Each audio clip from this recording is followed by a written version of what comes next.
Okay, I realize if you're watching this on the day of upload, we're just a few days away from Christmas, and you're probably already done shopping for all your gifts.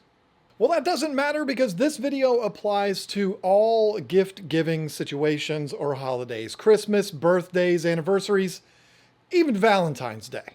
Valentine's Day is a total scam, and you know it. Anyway, there's plenty of gifts out there that you can get for your fish-loving friend or family member, but there's one and only one gift that you should never, no way, under any circumstances, buy for a fish keeper. Stay tuned to find out what that is.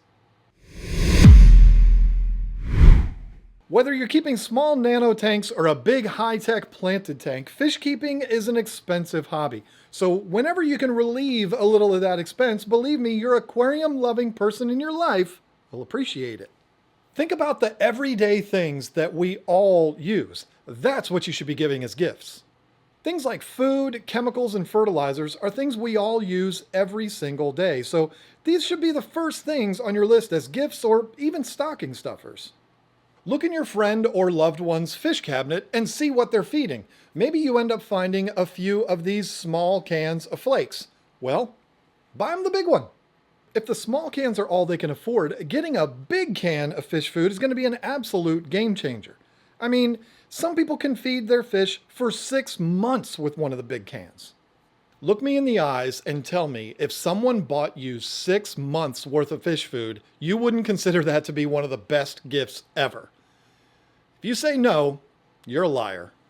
Another great gift idea for your fish-loving loved one would be something that no fish keeper could ever possibly have too much of. Something like water conditioners. You might be thinking, no, that's kind of silly. I want to get my loved one something big, a new light or a filter, and I don't disagree. That's an amazing gift. But here's the thing. How do you know their situation and what kind of light or filter they need? Maybe you're one of those fortunate people that has one of those loved ones that's always putting out signals like, that 48-inch Fluval 3.0 planted tank light is like the best light in the whole wide world. And I feel like if I was to have one of those, my life would be complete. If you have a loved one that's that blunt, consider yourself lucky, because most of us, especially me, have loved ones that would be like, what do you want for Christmas? Nothing. I don't need anything. Or, what do you want for Christmas? I don't know. Figure it out. That is exactly how it is in my house. Lisa is the worst to buy for. For those people, you'll be much better off getting something they're guaranteed to use because everyone in our hobby uses them. You might be thinking a few bottles of Prime or Complete is cheesy, but think about it. How many people have you bought gift cards for? You give them a gift card to Home Depot or Walmart, which is like saying, here, I don't have time to pick out something nice for you, so here's some money, go figure it out for yourself. If you really think about it, that's the cheesy gift. But hey, listen, I'm not a fish keeper, and I need to get a gift for a fish keeper, and I don't even know what water conditioner is, so if I was to get my loved one a gift card to their favorite fish store, wouldn't that be good? Yeah, I guess it is, but let me just tell you, if you walked into a fish store you know your loved one shops in and said to the worker in there, hey, what's something every fish keeper needs? And they give you some ideas, that's going to go over much better than a gift card. But maybe I'm old-fashioned. I don't know. Water conditioners, aquarium salt, medications that treat a bunch of different things like General Cure are going to be something that every fish keeper is going to love. I promise you. But there's one gift that's almost guaranteed to go badly if you buy it for your fish-keeping loved one, and that's fish. Now listen, I'm talking to people that don't know anything about fish keeping. They just know that their friend or their cousin or uncle loves fish, so they decide to go to the pet store to get something that they think is cool to take home for them to put it in their tank. Don't do that. Story time. Back in 1993, when I was starting out on my fish keeping journey, I was absolutely obsessed with arowanas. And you know what? I still am. I had 5 aquariums at the time, 2 29 gallons, 2 20s, and a 10 gallon. Well, one of my best friends at the time, Doug Bach, bought me the most amazing gift ever for my birthday. He bought me a little baby black arowana. Now you got to understand, this was 1993 and we were all super young and broke.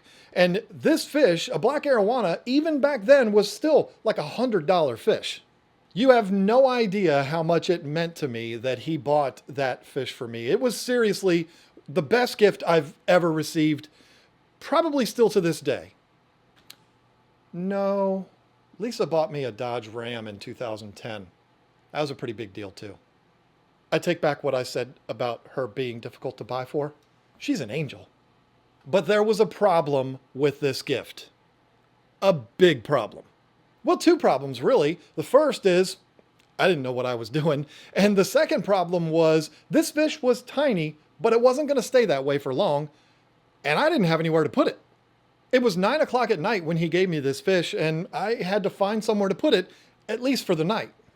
I had a 20 long that had a bunch of convict babies in it. They were very, very tiny. And I wasn't worried about the convicts messing with the arowana. I figured the worst thing that could happen is the arowana would eat a few of those babies. Well, I woke up the next morning and those convict babies had completely consumed that black arowana. All that was left was a spine laying on the substrate. It was horrifying. Imagine how stressed I was to have to tell my good friend who had spent $100 for me on my birthday that that $100 is now in the bellies of all these stupid little convicts. It was one of the most difficult things I've ever had to do in my life. He did something that was so thoughtful and so special, but at the same time, he gave this expensive gift to someone that had no idea what he was doing. So believe me when I tell you, buying a fish for a loved one can be something that is just absolutely amazing, or it can be heartbreaking. And it might not even be a situation like mine. It might be where you buy this fish for your friend that isn't compatible with the fish they already have. Wait, that is like my situation. Or maybe you buy a fish that they don't have an appropriate size tank for. Wait, no, that's like my situation too. I'm really sorry, Doug. The point is, there's so many factors involved in getting a fish, and you most likely won't know if your loved one can accommodate the fish you want to buy them. It's better to just play it safe and skip the fish. If Doug had done that, he would have avoided one of the most traumatic things I've ever had happen to me. I'm serious. It was devastating. So unless you were at the fish store with your loved one and they said, I want this fish right here, that one, not that one, that one. And I'm going to take it, I'm going to put it in my 90-gallon with my rainbow fish, and it's going to be amazing. Just play it safe and don't do it. This is one of those scenarios where you'll be much better off if you give them a gift card. You can say to them, hey, listen, I wanted to buy you a really cool fish, but there was this weird bald guy on YouTube that said I shouldn't do that. So take this gift card, go to that store and buy whatever you want. That is going to be so much better than trying to get the fish yourself and having disaster happen like it did to me. So I guess I take everything back about what I said about gift cards earlier. Plus, giving me a Home Depot card is the equivalent of giving me a winning lottery ticket. Look, just don't buy fish as gifts.